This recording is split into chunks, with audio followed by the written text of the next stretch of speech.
Want to be more likable without trying too hard? It's not about charm, it's about making others feel seen and valued. Welcome to Earworm English.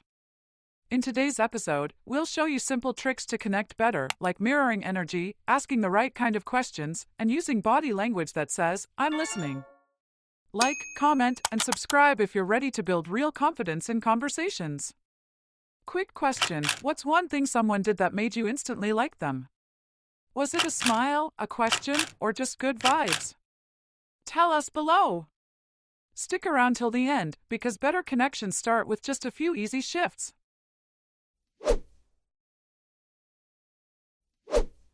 So, you know that feeling when you meet someone and you just like instantly click with them. Oh, absolutely. They're not necessarily, trying super hard or anything. Might even be kind of quiet, but you just feel drawn to them. Yeah. You want to hear what they have to say, and just being around them feels good. I always just thought, oh, they've got charisma. Well, that's what's so interesting. After really digging into the materials you shared, all those notes and articles, it's clear it's more than just some kind of magic charm, right? Right. What we're really looking at today is the psychology behind it, these magnetic personalities. And we found some genuinely actionable things, like real techniques you can use to be more likable. And the best part, I think, is that they don't feel fake.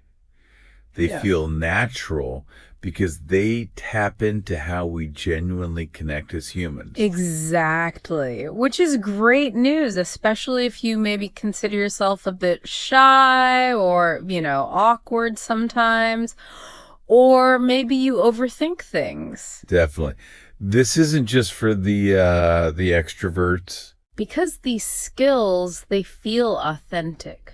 They align with that basic human need for connection we all have. Okay, so let's dive in. One of the core ideas that really jumped out from everything was this. It's less about what you say and much, much more about how you make the other person feel. That is absolutely central. Several of the studies highlighted this. Fundamentally, we humans, we're kind of wired to look for emotional safety and connection. Makes sense. So we naturally gravitate towards people who make us feel, truly heard, valued, and just relaxed.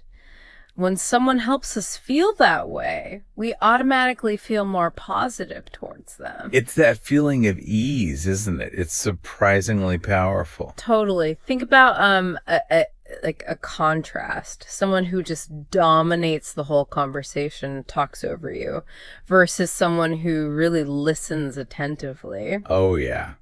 No context. Which one do you want to spend time with? It's Yeah. obvious, right? You leave that first conversation feeling kind of drained. Totally Right. drained. But with the listener, you actually feel energized almost. You feel good. Precisely. And one source had this great example. Imagine you're sharing something, maybe something you feel a little vulnerable about. Okay.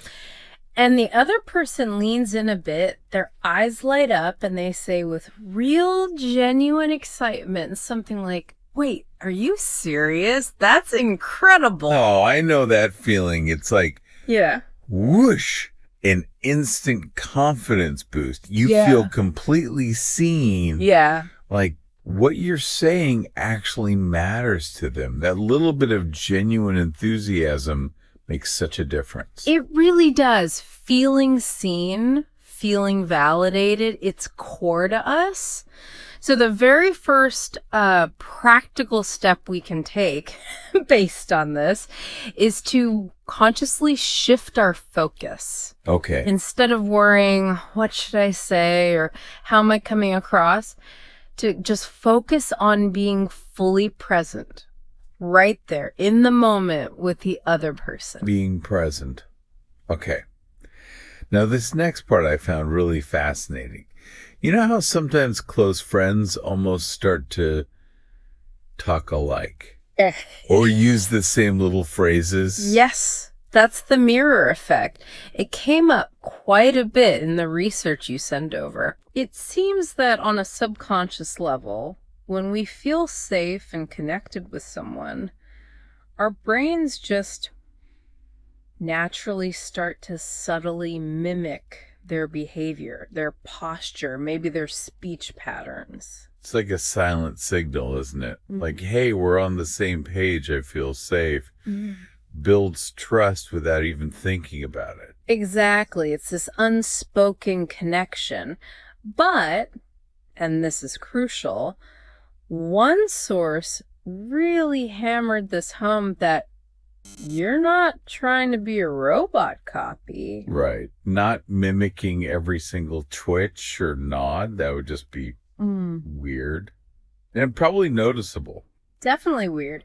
The key thing is to mirror their energy, not the exact action. Energy. Okay. How does that work practically? Well, think about pace. If someone's speaking really calmly, low energy, you might naturally slow down your own speech a bit. You match that vibe. Okay, so you wouldn't start whispering, but you dial down the intensity maybe. Exactly. And conversely, if someone's really hyped up, telling an exciting story, you can mirror that with, a genuine smile, maybe a slightly more energetic tone in your own voice. So you're matching their general frequency, their wavelength. Precisely. And the powerful thing is, these small adjustments, they create this subconscious link. The other person probably won't even know why they feel good talking to you. They just walk away thinking, I really liked talking to them. Exactly. I don't know why, but I really like this person. That sense of ease and rapport, it's been built subtly, naturally.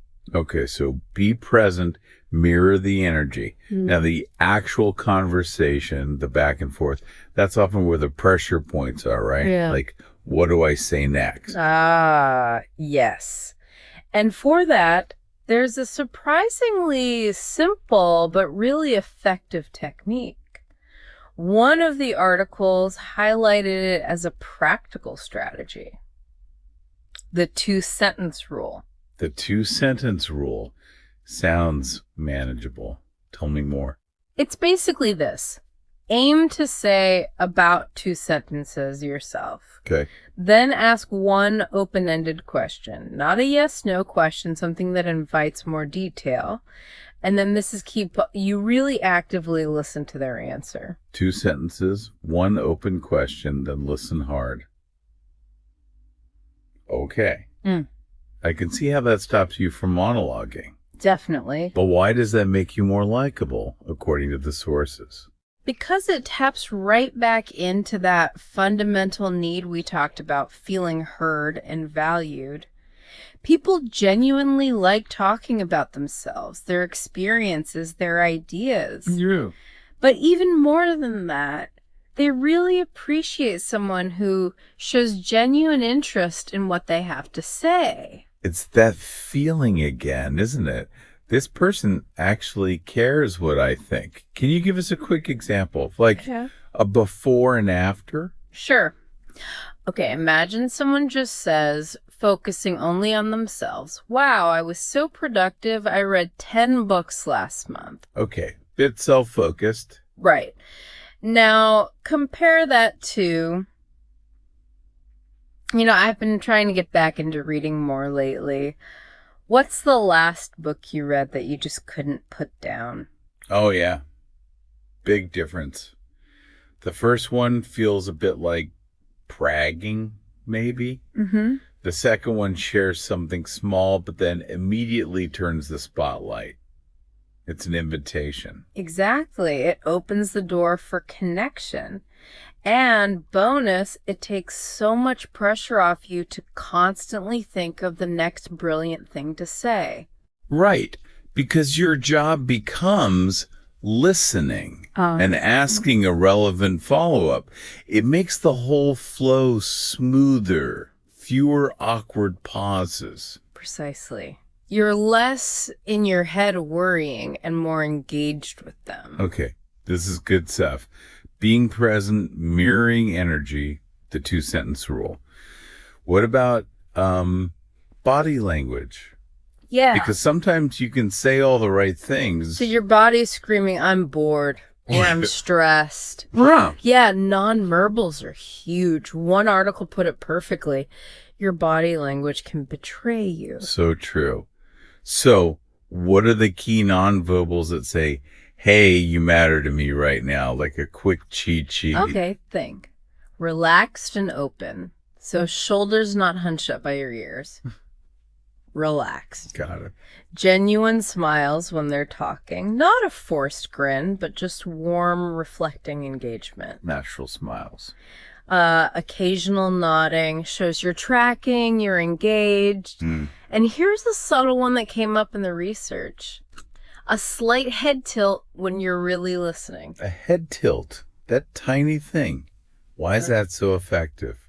Apparently, it subconsciously signals empathy. It tells the other person's brain, I'm not just hearing words, I'm trying to understand your perspective, your feeling. Wow.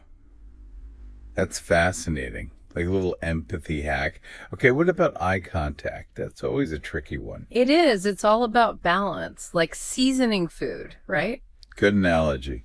Too little eye contact feels cold, maybe dismissive. Too much feels intense, maybe a bit creepy. Yeah, definitely. So aim for consistent but comfortable. Look at them while they're speaking, while you're speaking, but it's okay to naturally look away briefly, like you normally would in conversation. Don't stare them down. Comfortable and consistent.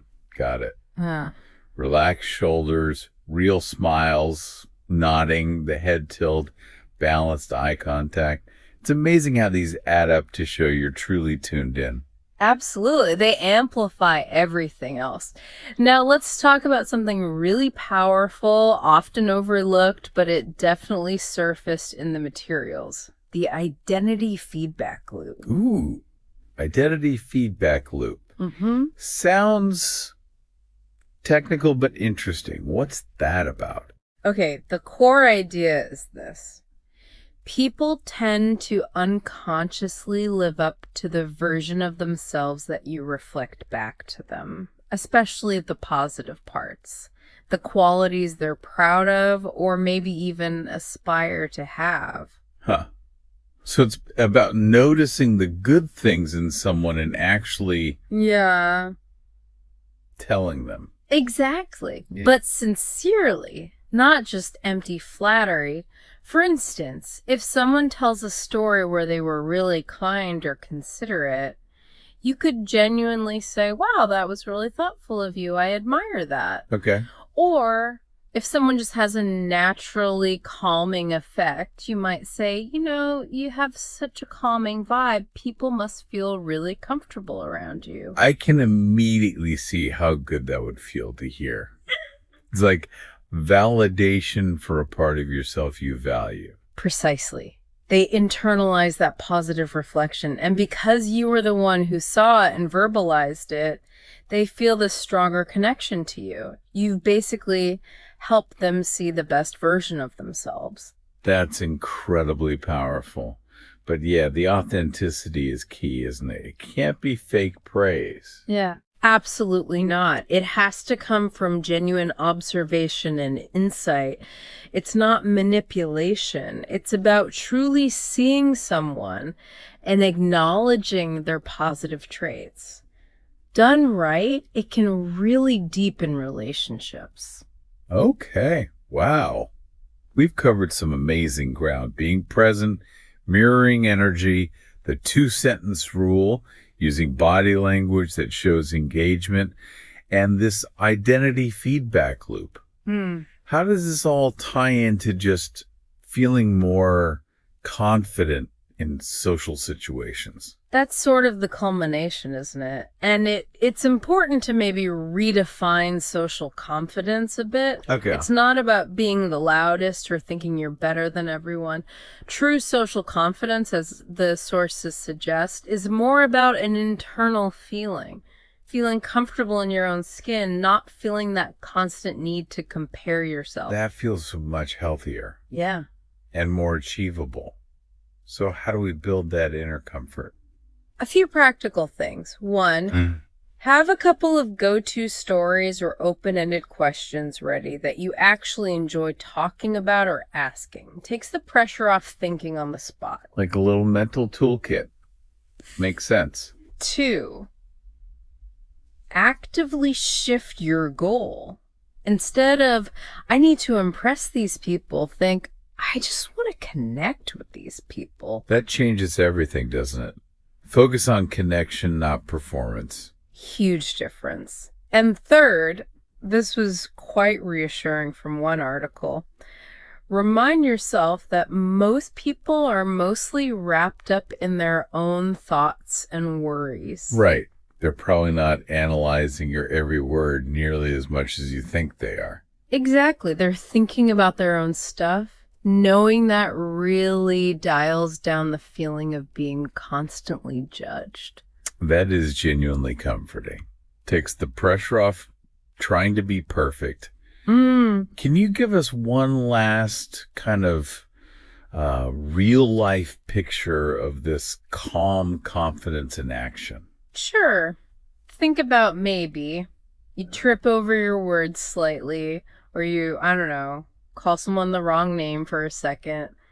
Instead of getting flustered and awkward, you just kind of laugh it off genuinely. A quick apology, a smile, move on. Yeah. That moment of not taking yourself too seriously, that's not awkwardness. That's authenticity. And that kind of comfortable authenticity is incredibly magnetic. Yeah. So let's tie it all together then. This no effort social skills toolkit we've unpacked from all these great insights. Mirror their energy. Use that 2-sentence rule for flow. Let your body language show you care. Reflect back their positive identity. And crucially, focus more on being interested than trying to be interesting. Beautifully summarized. And remember, as we've seen, these aren't just tricks. They're based on fundamental truths about human connection. The more you genuinely practice them, the more natural and impactful they become. So here's the challenge for you listening. Just pick one, only one of these techniques, and consciously try it out today. Maybe mirroring energy in a work meeting, or using the 2-sentence rule when you grab your coffee. Just try one small thing. And honestly, based on everything we've discussed, you'll likely be pleasantly surprised by the difference you feel and the positive response you get from others. Absolutely. It's amazing how small shifts can lead to big changes in connection. And hey, if you found this deep dive helpful, do what genuinely likable people do, share it. Pass it along to someone else who might find it useful. And definitely subscribe so we can continue exploring these kinds of topics together. Let's keep learning and connecting.